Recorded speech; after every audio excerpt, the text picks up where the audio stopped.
नमस्कार, मैं मनीष शर्मा, न्यूज 21 देख रहे हैं। जिले के उदंती टाइगर रिजर्व क्षेत्र में मूलभूत सुविधाओं की मांग को लेकर ग्रामीणों का आंदोलन लगातार सुर्खियों में बना हुआ है।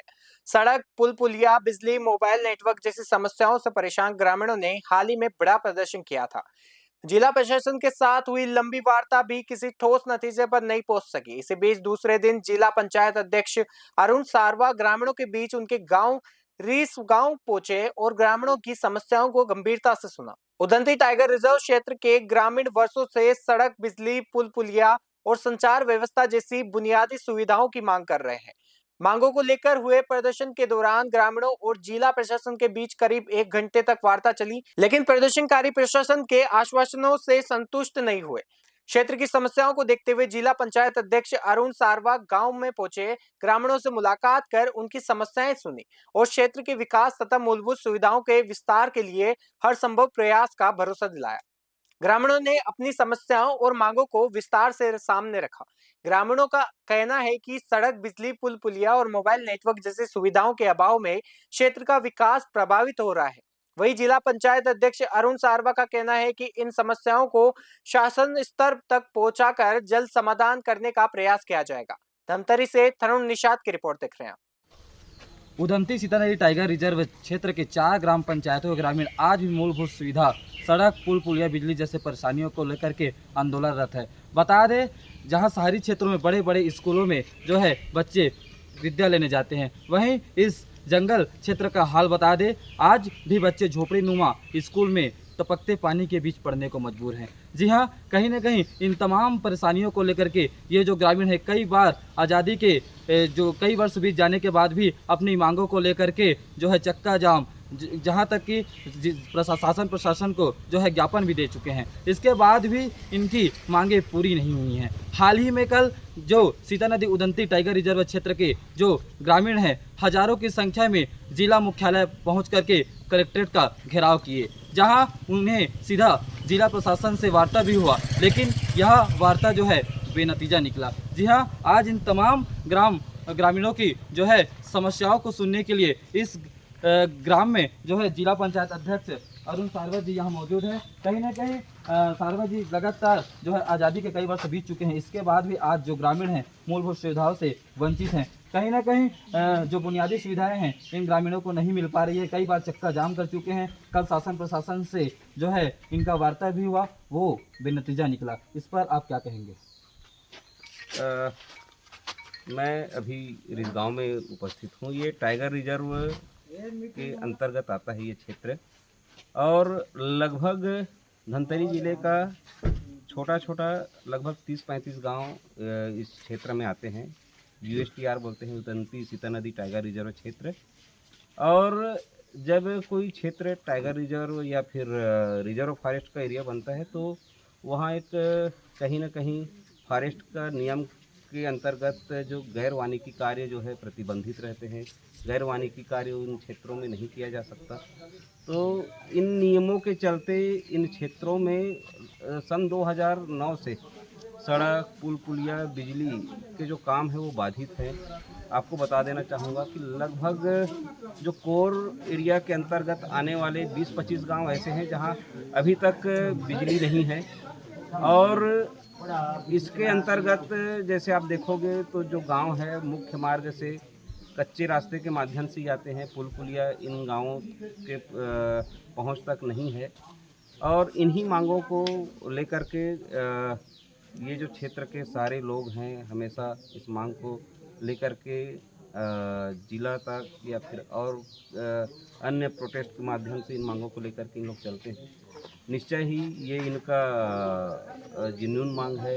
इन मांगों को लेकर के इन लोग चल रहे हैं। और कल जैसे इस क्षेत्र के लगभग हजारों लोग इस मांग को लेकर के कलेक्टर के पास गए हुए थे, और इनकी मांग ये है कि हमें पहुंच मार्ग मिले, सड़क, पुल पुलिया मिले और गांव में बिजली मिले।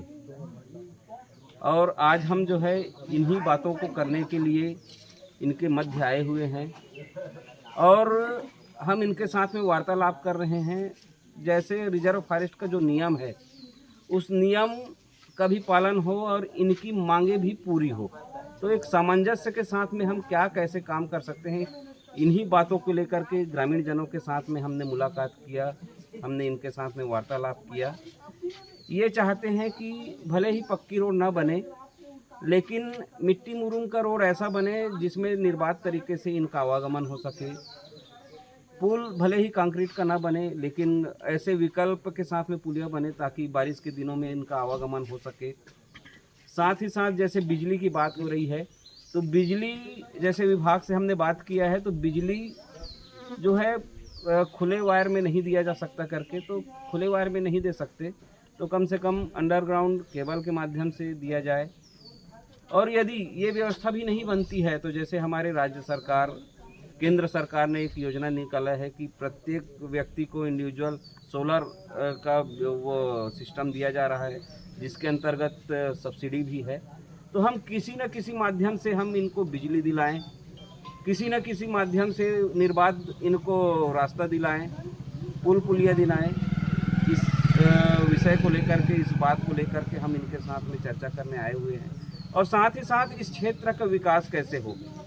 जैसे हम अन्य जगहों पे जाते हैं जहाँ रिजर्व फॉरेस्ट का एरिया होता है, तो वहाँ उस क्षेत्र को एक टूरिज्म का क्षेत्र के रूप में डेवलप किया गया रहता है। तो वैसे डेवलपमेंट हम इस क्षेत्र में कैसे लाएं। इस क्षेत्र में जंगल सफारी का प्लान को हम लेकर के आएँ, इस क्षेत्र में इको टूरिज्म को लेकर के आएँ, इस क्षेत्र में हम होम स्टे और अनेक जो गतिविधियां हैं उनको लेकर के आए। इसके ऊपर हम चर्चा करने इनके पास पहुंचे हुए हैं और ये बड़े उत्साहित हैं। और साथ ही ये चाहते हैं कि हम शासन के साथ में, प्रशासन के साथ में मिल कर के हमारे क्षेत्र के डेवलपमेंट के लिए हम काम करें। इनका सोच ये है कि विकास भी हो और प्रकृति के साथ में कोई छेड़छाड़ ना हो, प्रकृति भी रहे, विकास भी हो और वन्य जीव भी रहे, सुरक्षित रहे। तो इन सारे भावों को लेकर के हम कैसे काम कर सकते हैं, इसके ऊपर हम लोग चर्चा करने के लिए पहुंचे हुए हैं। बड़ी सार्थक चर्चा हुई है और साथ ही प्रशासन ने इन्हें समय भी दिया हुआ है।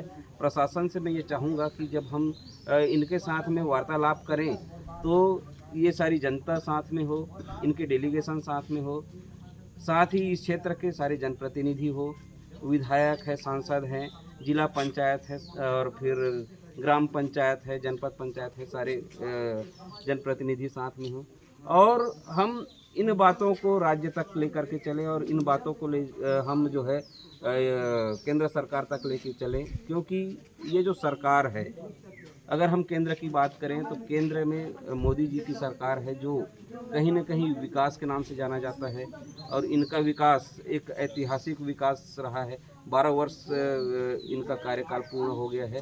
तो कहीं न कहीं भारतीय जनता पार्टी और मोदी की सरकार जो काम कर रही, विकास के लिए काम कर रही, तो विकास का कम से कम लाभ इस क्षेत्र को भी मिले।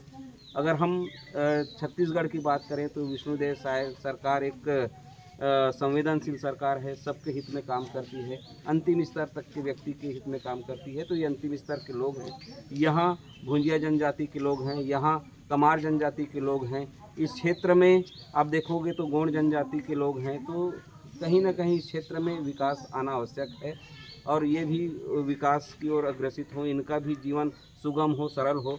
इसलिए हम यहाँ आए हुए हैं और इन बातों को लेकर के हम मुख्यमंत्री जी के पास चलेंगे, इन बातों को हम वन मंत्री जी के पास में लेकर के चलेंगे और एक बेहतर विकल्प के साथ में, एक बेहतर सामंजस्य के साथ में हम प्रकृति के साथ भी छेड़छाड़ न करें और विकास भी हो, इस उद्देश्य के साथ में इस कार्य को करना चाहेंगे। शाखा सुशासन बिहार में एक रेंजर द्वारा असभ्य शब्द का जो प्रयोग किया गया है, प्रतिक्रिया उनकी गलत रही और साथ साथ ग्रामीणों ने मांग किया है कि उनको हटाए। इस पर आपकी क्या मत है? मेरी तो मत स्पष्ट है, मैं अपना जो स्टैंड क्लियर रख दिया था।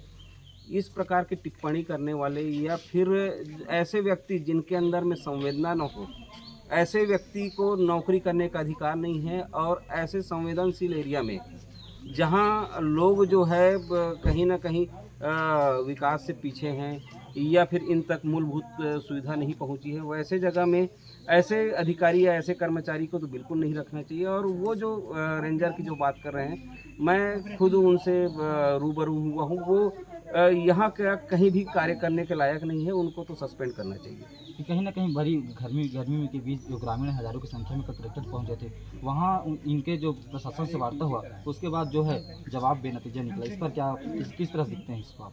नहीं, ये ऐसा हम नहीं कहेंगे कि जवाब बेनतीजा हुआ करके, क्योंकि ये बड़ी मांग है और कहीं ना कहीं जैसे हम इस क्षेत्र के विरुद्ध है, क्या है, नियम सरकार ही बनाती है और अपने नियम के विरुद्ध वो नहीं जा सकती। ये नियम जब बनते हैं तो कहीं ना कहीं लोकतांत्रिक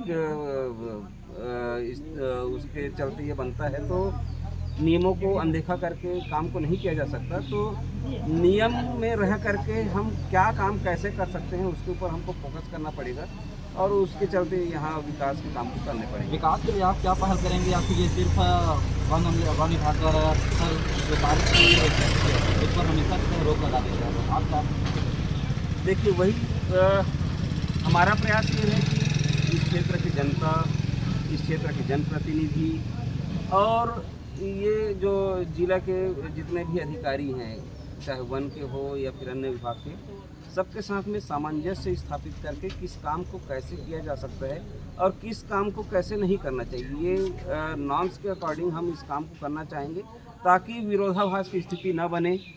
अगर कहीं हम काम स्टार्ट करते हैं अपने तरीके से और वन विभाग उस पर रोक लगाती है तो कहीं ना कहीं ये स्थिति जो है अच्छी नहीं रहती। तो हमारा प्रयास ये रहेगा कि हम ऐसे कार्य करें जिससे डेवलप भी हो और वन विभाग के नियम के विरुद्ध भी ना हो, तो ऐसा हम करना चाहेंगे। लीजिए, इन तमाम समस्याओं के सुनने के लिए ग्रामीणों के बीच इस गांव में जो है जिला पंचायत अध्यक्ष सारवा जी पहुंचे हैं और उन्होंने कहा है कि कहीं ना कहीं इन ग्रामीणों की समस्याओं की निदायत के लिए हर वो संभव प्रयास किए जाएंगे। कहीं ना कहीं ये बड़ी बात है कि इस सुदूर वनांचल क्षेत्र में जहाँ बड़े बड़े अधिकारी नेता नहीं पहुँच पाते, वहाँ जिला पंचायत अध्यक्ष जो स्वयं पहुँचे हैं। कहीं ना कहीं देख सकते हैं ये पूरा ग्रामीणों का अमला यहाँ पर मौजूद है। ग्रामीणों के साथ घंटों बातें हुई, उन पर तमाम चर्चे हुए हैं। न्यूज़ 21 के लिए तरुण निषाद धमतरी।